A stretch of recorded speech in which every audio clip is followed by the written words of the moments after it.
c'est un sujet très délicat. C'est sur l'humour et je risque de faire des bides rien qu'à en parler en fait. Annyeong à tous, j'espère que vous allez bien. Aujourd'hui, je vais vous parler de l'humour en Corée contre l'humour français, l'humour franchouillard, thème que je vous avais déjà promis de faire en octobre 2020. Du coup, je suis en avance. Alors moi, j'adore l'humour français, je suis né dedans. Tu me demandes mon film préféré, ce serait... Les bananes flambées. Avant qu'elles soient flambées. Les bananes quoi. Mais les Français, ou même les étrangers en général, ont ce cliché que chez les Coréens, le sarcasme n'existe pas. C'est faux, ça existe en Corée aussi. Pareil pour l'autodérision, ça existe de ouf. Tant que c'est personnel, ça va, mais pas quand ça touche au pays, c'est vraiment un tabou. Et il y a plusieurs tabous. Par exemple, blaguer sur un truc en rapport avec le Japon, c'est mort. Par contre, en retournant en France, ce que j'ai remarqué, c'est que le second degré, ça fait plaisir, parce que les Coréens, c'est vrai qu'ils ont un peu du mal avec le second degré. C'est un peu dur à le faire passer. Genre quand je vais débarquer en Corée, m'est déjà arrivé ce genre de scène par exemple. 한국에 비둘기 너무 많은 것 같아. 진짜 너무 싫어. 프랑스도 비둘기 많아? 아, 우리는 너무 많아서 맨날 잡아먹어야 돼. 에? 에? 진짜? 프랑스 사람들 이상해.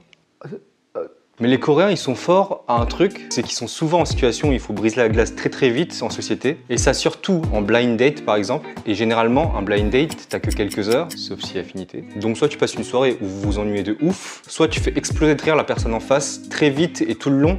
Et bingo, tu vois, c'est bon. 습습 후후. 매워요. Du coup, les Coréens ont une très grande capacité d'impro, sur rebondir sur ce qu'il y a autour ou sur la personne, tout ça. Alors qu'en France, ça prend plus son temps pour sortir sa blague, tu vois. Enfin, on a le temps de lancer un petit et d'ailleurs pour introduire sa blague. Ou on a même le temps à la fin de sa blague d'attendre que quelqu'un comprenne et te dise « Ah, pas mal ». Genre 5 secondes après, tu vois. En Corée, pendant ce temps, l'ambiance est déjà foutue. C'est pali, faut aller vite. Même dans les blagues. Donc les Coréens sont beaucoup plus ce qu'ils appellent high tension. Bon, après, il y a une différence entre rigolo et marrant, humorous. Puis il faut avoir la capacité de faire redescendre la tension. Une fois en couple, en général, bon, si c'est marrant, c'est mieux. Mais en France, t'as pas besoin enfin, ton copain ou ta copine n'a pas besoin d'être hyper marrant. Vous pouvez avoir des moments où vous n'avez pas de discussion, où vous chillez, etc. En Corée aussi, mais c'est un peu compliqué, tu vois. Il faut que ce soit drôle, parce qu'il faut quand même qu'il y ait toujours un truc à dire ou à faire, tout ça. Enfin, un peu plus qu'en France. Du coup, beaucoup de filles qui trouvent pas leur mec drôle hésitent à casser ou cassent en fait.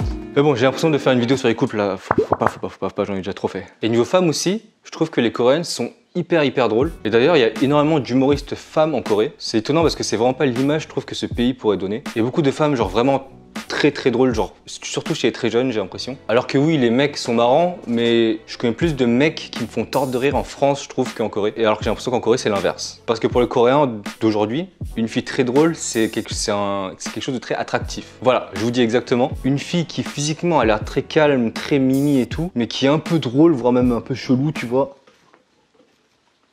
Ça fait kiffer le Coréen. 좀 뭔가 리액션 배우면서 막 이렇게 Et en Corée, bon, un peu comme partout, mais c'est un peu plus prononcé. Il y a une énorme différence entre l'humour en société pote et société genre hiérarchie travail. L'humour en société au travail, c'est un petit peu compliqué et c'est hyper important pour les Coréens, pour leur survie, au point où genre certains ont une liste en fait de blagues parce qu'ils doivent en avoir, tu vois. T'es pas forcément un mec qui a des blagues en stock si t'es pas habitué à en faire en général. 재밌는 일 내가 탐구해야지 내가. 나 가끔 메모돼 놓는다고. 맞아 나도.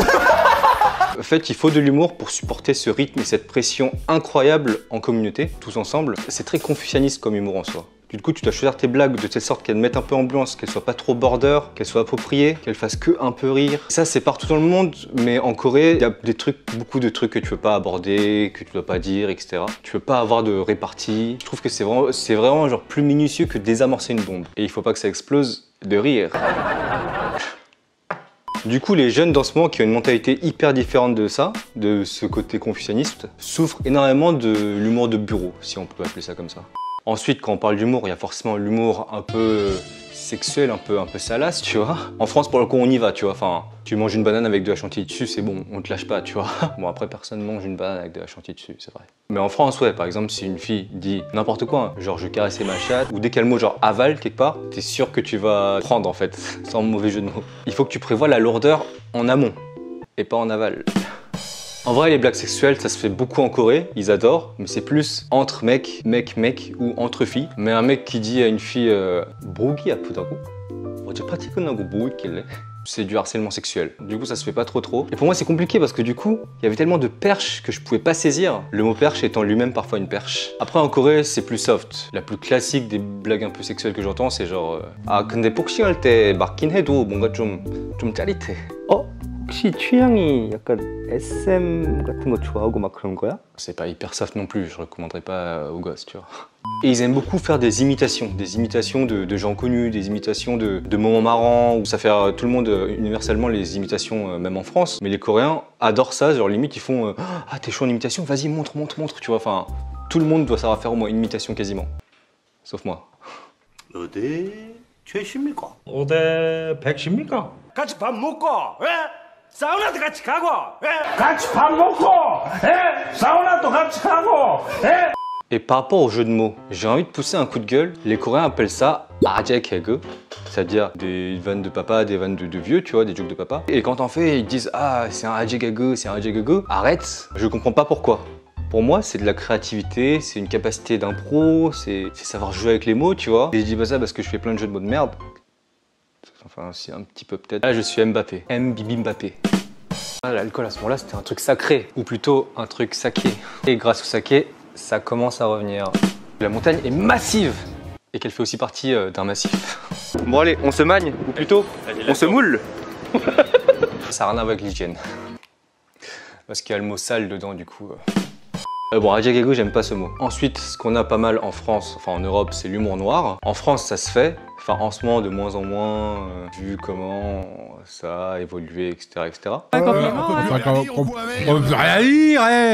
Ça se fait pas en public en France, mais entre potes, l'humour noir, ça se fait beaucoup. Ou dans les endroits autorisés comme sur scène. Mais en Corée, pas du tout. Les trucs racistes, les handicapés, les genres et tout, pas de blague dessus. À part sur des sites ou des forums où t'es totalement caché incognito, là ils se lâchent et c'est hyper violent. Les Coréens pourraient s'offusquer pour des trucs qu'on trouve basiques. Après, à l'inverse, en France, on a tendance parfois à tout justifier par le fait que ce soit une blague. Même le fait d'être désagréable. Oh ça va, c'était une blague, t'énerve pas. Oh mais ça va bonhomme, fais pas la boule. Ah je t'ai mis des petites claques, mais bon c'est pour s'amuser, tu vois, entre potes, c'est bon. Gros, t'es vraiment susceptible pour rien, c'est incroyable. Non, moi aussi c'est juste pour s'amuser. Dis-toi que c'est juste une partie de Call of entre potes. Bouge pas. En France, j'ai l'impression que l'humour, et même un peu tout en général, c'est pris par YouTube et Internet. Les gros concepts, les gros jeux comme les cache-cache géants, tout ça, ou des trucs très ambitieux, c'est plus sur YouTube en ce moment. Et la télé, c'est genre les plateaux TV, les séries, les téléréalités très nulles, et le journal. En Corée, c'est différent. On a surtout les shows d'entertainment comme Running Man, tout ça, et les comedy shows, comedy club.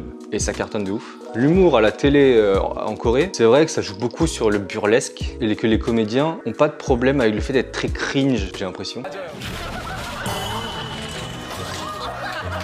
Ça joue pas mal sur le physique, par exemple si tu joues un gros par exemple, ou tu joues quelqu'un de petit. Si par exemple pour les Coréens t'es quelqu'un de très gros, bah tu vas avoir ce rôle. Et le problème c'est que, bon même si c'est en train de changer un petit peu, je vais sortir cette expression tout le temps. Quand t'es humoriste en Corée, c'est très difficile de sortir de ce rôle quand tu fais les interviews, tout ça. Si t'es ce personnage un peu partout. Alors qu'en France, tu t'es hyper sérieux quand tu parles de toi et tout, enfin tu peux sortir un peu de ce rôle. Et ça stresse énormément d'humoristes en Corée. En plus, le métier d'humoriste, c'est pas aussi respecté, je dirais, que d'autres métiers de l'entertainment. Il y a pas mal d'acteurs qui ont un complexe de supériorité par rapport aux humoristes et aux idoles aussi par ailleurs, surtout les idoles qui s'essaient au cinéma. Les thèmes redondants, j'ai l'impression que ça joue beaucoup sur ce qui est important dans la société de ce pays. Parce qu'en France, c'est surtout sur genre les ethnies, les différences, les genres, tout ça. Et en Corée, vu qu'il y a beaucoup de gens matérialistes ou un peu trop honnêtes et très réalistes sur le fait que de vouloir du bif et de vouloir un bon taf en fait, c'est un peu tout. Et bah, il y a pas mal d'humour qui se base sur ça que je verrais pas en France. 소개팅을 하러 갈 때도 가가지고 딱 멋있게 안녕하세요 저는 연봉이 6천입니다. 딱 연봉이 3천이고 휴가가 2달 있어요. 우리 여자분들 솔직히 결혼하고 싶은 남자가 어떤 이상형인지 아십니까? 키 180에 연봉 6천이 되는 남자. 우리가 키 180도 안 되는데 6천은 있어야 될 거 아니야. 180 돼? 안 되잖아. 6천은 있어야 될 거 아니야. Et vu les Coréens sont très bons à catch les trends et que les trends vont très vite. Et ils font beaucoup de blagues aussi sur les différences générationnelles, tout ça, vu que il y a une énorme différence de mentalité entre les vieux et les jeunes. Et je trouve que dans l'humour, si les Français ont une très belle plume, c'est des textes très bien écrits et très smart. Les Coréens sont très forts, je trouve, à capter les subtilités dans les manies des gens, genre les petits détails, en fait, ils sont très forts à capter les petits détails. En Corée, il y a aussi beaucoup de censure, encore, je trouve. C'est-à-dire qu'en France, 30% de l'humour, c'est se moquer des politiques. Ils ont dit non, écoutez, monsieur Strauss-Kahn, faut que ce soit que des pandas entre eux. En Corée, c'est compliqué. Il y a déjà un mec qui s'est moqué d'un ancien président et qui s'est fait arrêter pour ça. Et même se moquer genre des chaebol, tu vois, tu peux avoir des problèmes. Alors tu vois, c'est la Corée du Sud, tu vois, c'est pas comme si on parlait du Kim Jong-un là, tu vois. Attends. J'ai peur qu'on m'attaque là. Les trucs sexuels à la télé, ça se fait pas trop, mais un petit peu de plus en plus quand même. Ça va pas être hyper cash, ça va pas dire des mots directement. Mais il y en a quand même de plus en plus. Et franchement, il y a un show que je trouve hyper marrant qui s'appelle Maños Hanyang. D'ailleurs, Maños Hanyang, ça veut dire la chasse aux sorcières. Où c'est des gens qui envoient leurs problèmes sexuels et les gens parlent de ça en fait, bref. Et on a le présentateur qui aime les trucs pervers en Corée. Et lui, je trouve qu'il est très fort pour en parler sans trop vraiment être explicite. 이번에 토끼를 맡았어요. 토끼가 약간 힘이 없잖아요. 토끼가 힘이 없다고요? 왜? 아, 뭐 잘못 알고 있어. 그러니까 힘이 약한 게 아니라 빨라요. 자기야 왜 그래? 왜요? En Corée, on n'a pas eu les mêmes plateformes depuis Internet qu'en France ou autre part. En France, on avait eu Vine, on a eu YouTube très vite, etc. Alors qu'en Corée, il y avait d'autres petites plateformes, c'était un peu très réparti. Et le YouTube Game, la Corée est rentrée plus tard que la France. Surtout l'humour, d'autant plus que la télé était vraiment trop forte en Corée. Les chaînes d'humour en Corée, c'est toujours encore plus vu que les dramas par exemple. Et les chaînes de télé entertainment, ils dominent un peu le YouTube Game humour en ce moment, j'ai l'impression, parce que les grandes chaînes, ça va être des stars, ça va être fait par une chaîne de télé et ça va être des stars déjà connues qui vont faire des trucs. C'est les plus grosses chaînes en général en Corée pour l'humour. Et également les replays de moments marrants de la télé font des millions de vues tout le temps. Mais j'ai déjà fait une vidéo sur YouTube en Corée il y a longtemps et d'ailleurs c'est sur celle-là que j'avais annoncé cette vidéo. Ouais, ça date. Mais si on parle de chaînes humoristiques, il y a une chaîne que j'aime beaucoup qui s'appelle Changpitchu, j'en avais aussi parlé. Et celle-là est tellement connue qu'elle est sous-titrée en anglais et dans plusieurs langues. Mais les Coréens, ce qu'ils aiment plutôt que YouTube, c'est les mèmes, les mimes. En fait, ils en ont beaucoup. Et plus que des mimes, ils ont ce qu'on appelle des chal, c'est-à-dire des gifs, des gifs, des GIF. It's pronounced GIF. Hein? Et ça tourne énormément, enfin les Coréens sont très connectés, Instagram, tout ça, ils passent énormément de temps dessus. Ils aiment beaucoup un peu l'absurde, les trucs très absurdes qui n'ont aucun sens. Et c'est les commentaires sur ces vidéos qui créent un tout et qui créent le côté marrant de la vidéo, j'ai l'impression. Plus que la vidéo ou le gif en lui-même. Bref, j'espère que vous aurez aimé cette vidéo. Pour le coup, c'est pas hyper informatif, donc j'espère qu'elle vous aura au moins, j'espère, un petit peu diverti. Et là, c'est très long ce que je suis en train de raconter. De toute façon, universellement, le meilleur rire, c'est être dans une situation marrante avec des potes, avoir des énormes fous rires et partager ces moments pour toujours. Donc l'humour français, coréen, pour moi, de toute façon, tout est bien. De toute façon, ce sera toujours mieux que les Américains qui font des knock-knock. Ouais, bon, vous voyez, pire blague. Knock-knock. Qui est-ce? C'est Sacha. Sacha qui? Ah bah, ça charbonne à ma chaîne.